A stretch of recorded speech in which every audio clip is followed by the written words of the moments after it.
Hello, and welcome to English Learning for Curious Minds by Leonardo English, the show where you can listen to fascinating stories and learn weird and wonderful things about the world at the same time as improving your English. I'm Alistair Budge, and today we are going to be talking about the Olympic Games, and specifically politics and the Olympic Games. The Olympic Games are supposedly a politics-free event, but history shows us that it is very difficult to separate the two. With the upcoming Summer Olympics in Tokyo, then the Winter Olympic Games happening in 2022 in Beijing, now is an excellent time to ask ourselves the question of whether politics can and should ever be kept separate from the Games. Before we get right into today's episode, I want to remind you that you can become a member of Leonardo English and follow along with the subtitles, the transcript, and its key vocabulary over on the website, which is leonardoenglish.com. Membership of Leonardo English gives you access to all of our learning materials, all of our bonus episodes, so that's more than 160 different episodes now, as well as 2 new ones every week, plus access to our awesome private community where we do live events, challenges, and much more. Our community now has members from over 50 countries, and it's my mission to make it the most interesting place for curious people like you to improve their English. So, if that's of interest, and I can't see a reason why it wouldn't be, then the place to go to is leonardoenglish.com. Okay then. Politics and the Olympics. Let's start with some history. Our story starts, as many great stories do, in ancient Greece. Specifically, in the large peninsula in southern Greece, the Peloponnese, and in the town of Olympia. When the first Olympics actually took place is not completely clear, but the first written records date back to 776 BC, almost 2,800 years ago. It started out, so historians believe, as a festival to honour the Greek god Zeus. Although it was obviously significantly smaller, the general idea was similar to today's Olympic Games, a series of athletic competitions, running, jumping, wrestling, and so on. Ancient Greece at this time was a collection of different city-states, which were often at war with each other. These city-states would send their best athletes to Olympia to compete in the Games. One can imagine that, as there is now, it would be a matter of great pride if an athlete from your city-state, your athlete, won a competition. So, even from the outset, from the very first Olympic Games, politics was an important part of it. There is a theory that these warring Greek city-states, these city-states that were fighting with each other, would call a temporary truce, a temporary peace, in order for athletes to travel to Olympia and take part in the Games. But that is now believed to be a bit of a modern-day myth. In any case, the Games became very popular. They were held every 4 years between August the 6th and September the 19th, and they were so important that ancient Greek historians actually used the 4-year periods between the Games as a reference point for historical events. The ancient Olympics, as they are now called, continued for over 1,000 years, and only stopped in the year AD 393. By this time, ancient Greece had been conquered by Rome, and the Romans were in control of these games. In 380 AD, Christianity had become the only accepted religion in the Roman Empire, and all other religions or belief systems were considered pagan. As they were thought to be a celebration of the ancient Greek gods, the Olympic Games were considered pagan and were banned outright. They were stopped. And there were no Olympics for 1,500 years. That was the end of the ancient Olympics. Now, let's skip forward to the 19th century and talk about the rebirth of the Olympics and the modern Olympic Games. To give you some additional context to this, Greek independence from the Ottoman Empire had been achieved in 1830, and there was a revival of national pride in things regarded as distinctively Greek. Athletic competitions similar to the ancient Olympics had taken place in 1859, 1870, and 1875, but they were all relatively small scale. It wasn't until the arrival of a French aristocrat, a man named Baron Pierre de Coubertin, that the Olympic Games as we know them today were developed. This young Frenchman was obsessed with the idea of physical exercise as a way of preventing illness and keeping healthy. He had travelled to Olympia. He knew about this ancient tradition and proposed the idea of reviving the Olympic Games, partly with his mission of promoting physical exercise and also just as a great international competition. He was given the authority to restart the Games, and in 1894, almost exactly 1,500 years after the last Olympic Games, the International Olympic Committee, the IOC, was formed. Now, back to the question of politics and the Olympic Games. The first Olympic Games in 1896 were held in Greece, in Athens, as one might expect. The first question the organisers had to ask themselves was, well, who is invited? As you may know, this period of history saw a number of big military clashes within Europe. In 1870, the Franco-Prussian War had seen France heavily defeated, and there were some question marks over whether Prussia would be invited. But to Baron de Coubertin's credit, he did choose to include Germany in the first Games. We will soon see, though, that participation in the Games, both countries not being allowed to participate and countries choosing not to participate for political reasons, will be a feature throughout the history of the modern Games. And indeed, let's jump to the Olympic Games in Berlin in 1936 for our first modern example of a political Olympic Games. In the Olympic Games of 1920 and 1924, as a punishment for its actions in World War I, Germany had been excluded. It had not been allowed to participate in the Games. But in 1936, it was the host nation. The Games were to take place in Germany. By 1936, the Nazi regime was in full control of the country, and it sought to use the Olympic Games as a way of demonstrating both the fact that Nazi Germany was a functioning, successful country, and secondly, that the Aryan race, the white Northern European people, were superior in every way, particularly physically. I imagine you may have seen pictures or video clips from this Olympic Games, with people in the crowd doing the Nazi salute with their right hands in the air, and people in their military uniforms. Now, at least when it comes to Hitler and the Nazis' theory of Aryan superiority, that was clearly proved wrong when Jesse Owens, the American black athlete, won 4 gold medals and was the star of the competition. But the fact that the Olympics were held in the capital of Nazi Germany helped legitimize the regime and show it to the world. The Nazi emblem, the swastika, was on full display, and there was implicit endorsement or support given to the regime by the Olympic Committee. Now, it's perhaps easy to say with retrospect, with the benefit of hindsight, that these games shouldn't have been held in Berlin.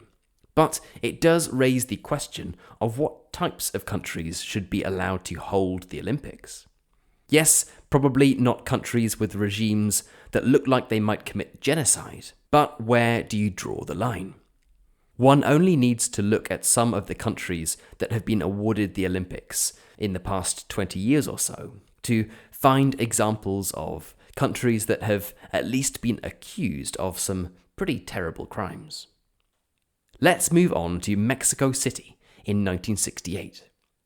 These games actually have two important examples of politics and the games, one domestic and the other international. Firstly, 10 days before the opening of the games, there was a protest by Mexican students against the amount of money that had been spent on the games. Instead, they believed that it should have been spent on domestic social programs, that the money should have been spent helping Mexicans, not building expensive stadiums for an international event. Eager to not have any disruption to the first Olympics in Mexico, and indeed the first Olympics in Latin America, the Mexican police attacked the plaza where the students were gathering, killing 200 people and injuring 1,000 more. But the most famous of the political events at these games was to come during the actual events and on the field. In America, the civil rights movement had been going on for almost 20 years. African Americans had been fighting for equal rights and had been struggling against systemic racism in the US. The podium for the 200-meter race was to become a center of political demonstration, and the scene of probably the most iconic photo in Olympic political history. An American, Tommy Smith, had won the race. An Australian, Peter Norman, came second, and another American, John Carlos, came third. Tommy Smith and John Carlos were both black. They were African Americans. As they received their medals, Tommy Smith and John Carlos lowered their heads and raised one hand, covered by a black glove, and clenched into a fist. You will no doubt have seen this picture, but what you might have missed is some of the finer, more poignant details. Carlos and Smith had taken off their shoes and put on black socks to symbolize the poverty in which many black American people lived. If you look closer at Carlos's neck, you will see a bead necklace worn to represent the lynchings, the killings of black Americans, which were all too common at the time. The International Olympic Committee was furious. This was a political statement, and the Olympics were meant to be an apolitical event. Politics weren't meant to be involved in the Games. The president of the IOC ordered for Carlos and Smith to be removed from the US Olympic team, but the team refused. Interestingly, when the president of the IOC was questioned about why this, what's called a Black Power salute, this gesture that Carlos and Smith had done, was unacceptable, but why the Nazi salute was acceptable back in 1936, his response was that the Nazi salute was a national salute and therefore was acceptable. Legally, one might say he was correct. It was a national salute, but morally, it would be hard to make that argument. In any case, by this time, it was clear that it was going to be incredibly hard to actually make the Olympics a politics-free zone. Moving on to our next example, the political actions didn't come from the athletes, but against the athletes. You may be familiar with the events of 1972 in Munich. 11 members of the Israeli Olympic team were taken hostage by the Palestinian terror group Black September. This led to the so-called Munich Massacre, which resulted in the terrorists first killing 2 of the Israeli athletes and then the other 9 being murdered later on as special forces tried to rescue them. This was a different kind of political gesture. The world was watching, and people who had not known much about the ongoing conflict in the Middle East became fully aware as a result of these tragic circumstances.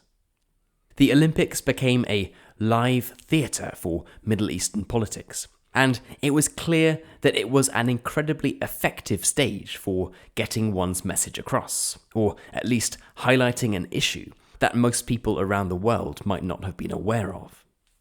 Just 4 years later, in Montreal in 1976, we encountered a different kind of example.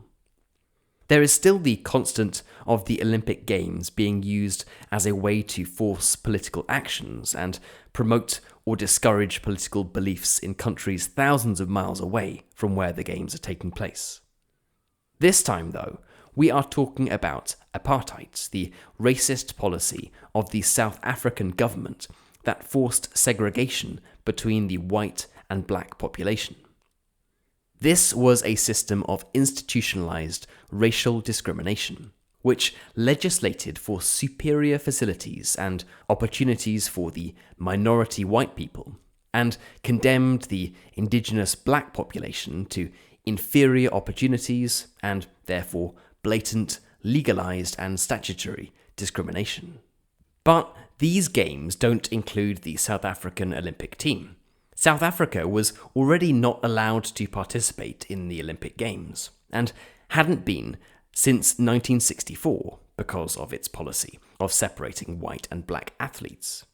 Indeed, there was a worldwide sporting ban on South Africa, meaning that other countries weren't allowed to play against the South African national team. But the New Zealand rugby team had recently toured South Africa. They had broken this international boycott of the country. There was an outcry from multiple African nations who said that New Zealand should be banned from the Olympics in Montreal for breaking the boycott. But the IOC, the International Olympic Committee, didn't ban New Zealand. And as a result, 29 countries, mostly African nations, pulled out of the competition in disgust. Another notable but unrelated political event during these games was Taiwan pulling out. It had previously competed under the name the Republic of China, but was told by Canada that it couldn't use that name because it was too similar to the People's Republic of China, which had been officially recognized by Canada in 1970. This is, of course, an ongoing issue in the Olympics today, and Taiwan, otherwise known as the Republic of China, normally competes under the name Chinese Taipei. Now, Montreal in 1976 was an example of countries using the Olympics to take a political stance or to make a political point that is completely unrelated to the country in which the Games are being hosted. But what happens when the Olympics are hosted in a country that has not been behaving particularly well? We saw that it didn't do any harm to Nazi Germany, and in fact gave it some credibility. But half a century later, had the world learned anything from this? Well, the 1980 Olympics in Moscow suggest that things did change. One of the last attempts of the USSR to assert its military might and political will as a superpower, even though it was a failing one at the time, was to invade Afghanistan, which it did on Christmas Eve of 1979. As a result of this, a large number of countries, including the USA, boycotted the Moscow Olympics in 1980. They didn't take part in the Games. Perhaps unsurprisingly, the USSR and 14 other nations, all Eastern Bloc satellite states and allies of the USSR, responded by boycotting the Los Angeles Games 4 years later, in 1984. As the English saying goes, it was a case of tit for tat, one action taken because of another. This leads us neatly on to the next leg of this saga, which will be our last one. For this one, we will stay in Russia and talk about doping in the 2014 Sochi Winter Olympics. Vladimir Putin, boosted by the popularity he was enjoying as head of a Russian state that was prosperous with such strong global demand for oil and gas, had managed to persuade the IOC that Russia should host the Winter Olympics in 2014.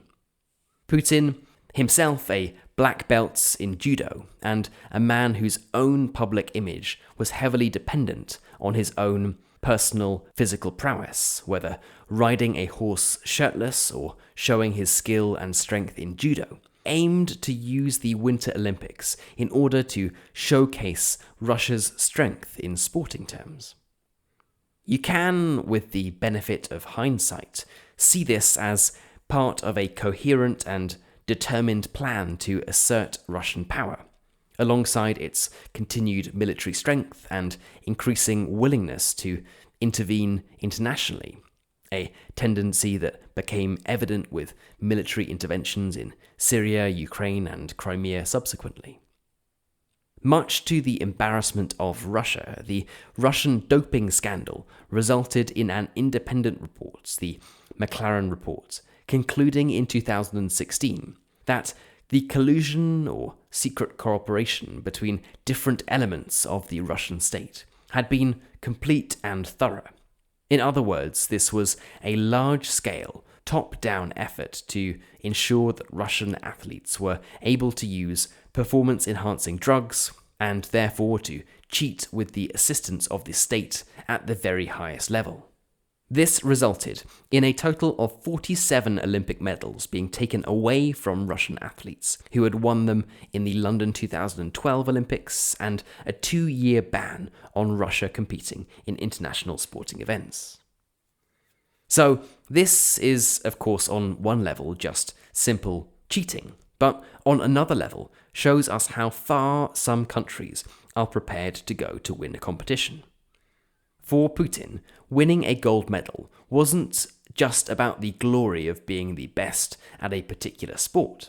It was about showcasing the strength of Russia and of how the country had prospered under his leadership. And it was a little bit embarrassing when it completely backfired. So I think that by now we have realized that politics and the Olympics go hand in hand. It is very difficult to separate the two. In fact, it is much harder now than it was even 20 years ago. Many Olympic athletes are celebrities in their own right. 20 or 30 years ago, they might have needed to wait until they were on the pitch or receiving a medal to make a gesture that symbolized their beliefs. Now, they can share it on their own social media channels and know that it can reach tens or hundreds of millions of people in minutes. There is no longer anything between the athletes and the people who follow them. So, if we are in agreement that politics and the Olympics are inseparable, where does this leave us? What criteria should countries have to meet if they want to hold the Olympics? Should Olympic athletes have to meet certain criteria in terms of their political beliefs in order to represent their country? How should athletes be required to behave? Is it different during the Olympics? Can they say one thing on their private social media accounts, but have to say another thing when receiving a medal? Again, there are no easy answers to this, and I will leave you to make up your own mind. Let us give the last word on the subject to two contrasting characters, Vladimir Putin and George Orwell. At a news conference before the 2016 Rio de Janeiro Olympics, Putin said that the banning of Russian athletes would be a dangerous recurrence of politics interfering in sport. Or are you inclined to agree with one of my heroes, George Orwell, who described sport as war minus the shooting? Okay then, that is it for today's episode on politics and the Olympic Games. I hope it's been an interesting one, that you've learned something new. And when it comes to the upcoming games in Tokyo and Beijing, well, you'll have a little bit of background to it. Who knows what other political controversies might happen at these two. As always, I would love to know what you thought of this episode. For the members among you, you can head right into our community forum, which is at community.leonardoenglish.com, and get chatting away to other curious minds. And as a final reminder, if you enjoyed this episode and you are wondering where to get all of our bonus episodes, plus the transcripts, the subtitles, and the key vocabulary, then the place to go to for all of that is leonardoenglish.com. I am on a mission to make Leonardo English the most interesting way of improving your English, and I would love for you to join me and curious minds from 50 different countries on that journey. The place you can go to for all of that is leonardoenglish.com. You've been listening to English Learning for Curious Minds by Leonardo English. I'm Alistair Budge. You stay safe, and I'll catch you in the next episode.